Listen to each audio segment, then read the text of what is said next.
And welcome back, folks, to the 2018 NASA National Championships presented by Toyo Tires here at the Circuit of the Americas.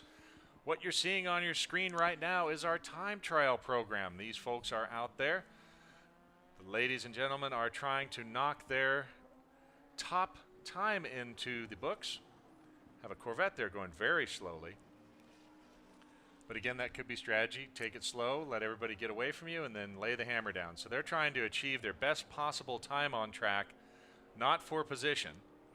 So best possible time is the goal in time trial. A lot of different classes running today. We've got TT1, TT2, TT3, TT4, and TT5. All of those are based off of power to weight and other small modifications to that calculation. And there's TTD, which is based on point-based modifications to different components of the car. TTE, similar to TTD. And then TTU, which is TT Unlimited, run what you brung. Now, John, I see we've got letter and number TT groups out there. I thought we were going to be phasing out one of those. I think the letter groups are going away for 2019. Okay, so it's the letter groups that are the original. You know, we had great success with the letter-based classes. We introduced that many years ago. I want to say 2003. Yeah. Dr. Greg Greenbaum has been the impresario that has taken the lead on that program of both time trial and super touring. Those are his babies, and performance touring also. And we are transitioning away from kind of that points-based modification because it can be fairly complex to reinforce and to manage, and moving to more of that power to weight based, and then modifications to that power to weight ratio. And that the modifications usually occur because of tires, tire sizes, wings, front wheel drive, all wheel drive, rear wheel drive, different components of the car, and a couple of other interesting factors. One factor that did come into play this year was that we found that tire manufacturers were having a little bit of fun with us. So what they were doing is they were labeling a tire as, say, a 255, and in actuality it was more like a 275. So we had to start getting the width gauge out. So what we did is we had a bunch of laser cut width gauges, no-go gauges made, and now that's how you measure tire size in both super touring and time trial. Yeah, well, I know that's not the first time that's happened, John. I remember years ago similar situations coming up where different, cross manufacturers, they had a massive variance in the actual width of the tire. You have a 205 in a Toyo is a little different than a 205 in a Hoosier, and you just had to do the math and measure them out. And then the other game is a tread wear. So the tread wear, as I understand it, is not a real, actual, measurable thing. Everybody says, yeah, it's a 200. Yeah, it's a 120. Right, I've heard the same thing, that the actual durometer rating can vary. The durometer. It's just kind of a made-up number. Yeah. As I understood things. I could be completely off base, but the last time I checked on it, that is what I understood. Well, I think that the deal is that tread wear, we commonly consider tread wear rating to be synonymous with durometer rating, and I think the fact of the matter is it's not. It's not. And it's kind of a game that tire manufacturers play, but they always play pretty nice, and it can really make a difference in classes that, or sanctioning bodies that do use tread wear as an indicator of the different, let's say, a class, or a class says you can only have a 150 tread wear. Well, nobody's really going to try to sneak one in there, because then everybody has to have that tire. Someone could, but I think it's generally frowned upon.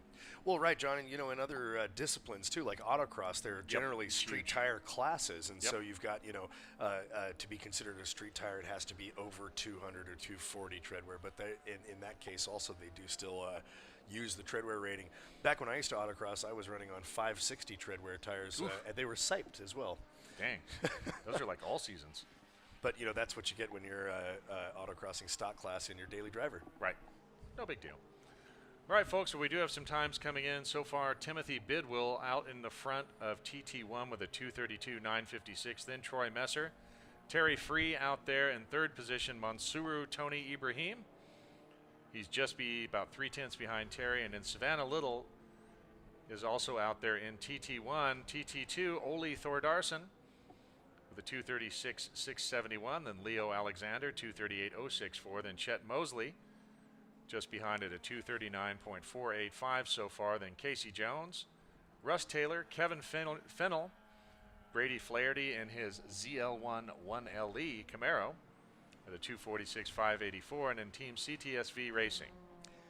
In TT3, looks like Dave Schatz listed here as Team Schatz. El Super Champion. He's got the Super Champion is right.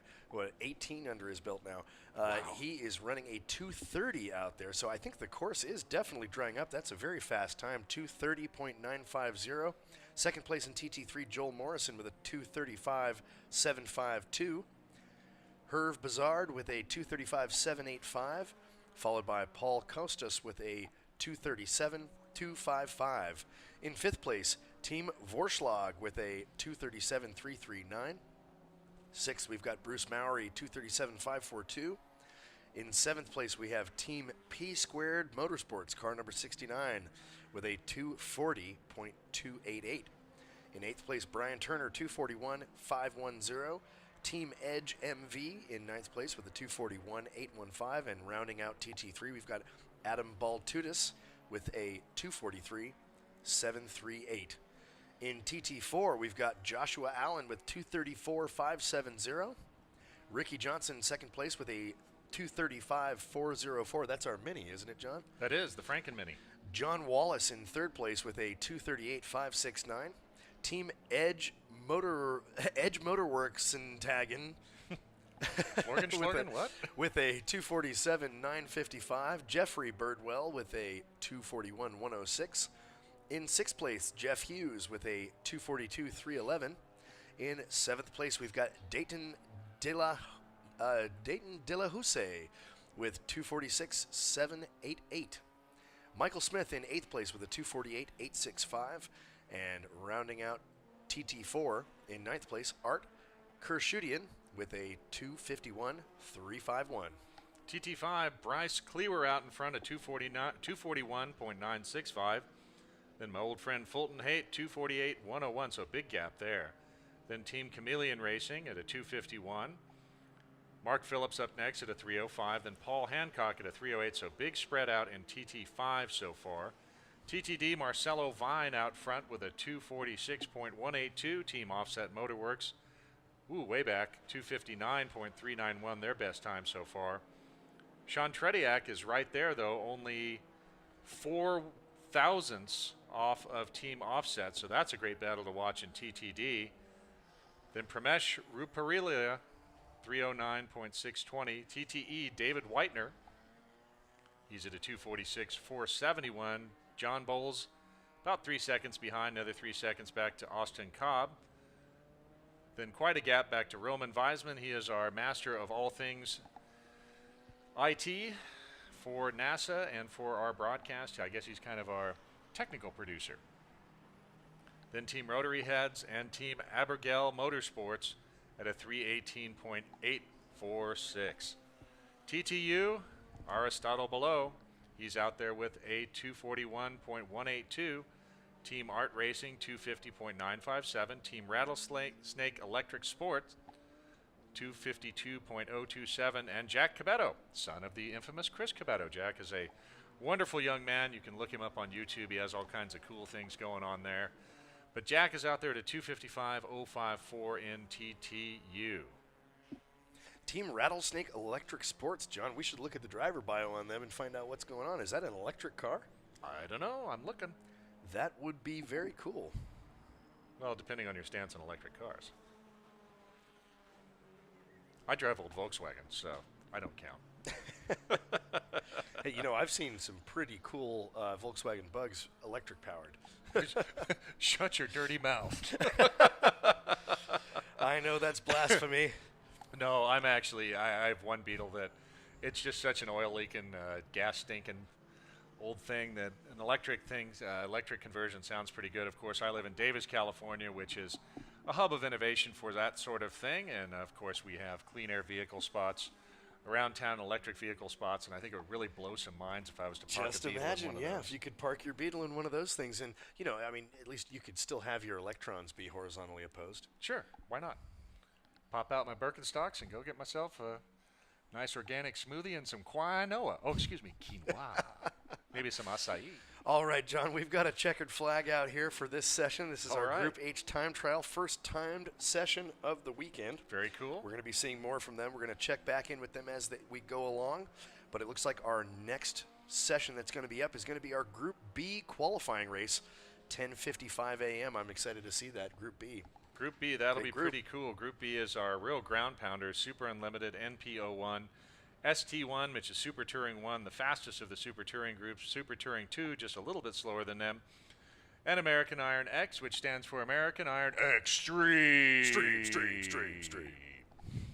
Which is the American Iron class with all sorts of hairy horsepower and pretty much unlimited modifications. Yeah, that is the run what you brung. I mean, I think the rules say something about having a production tub, and then it kind of ends. Suggestion of that.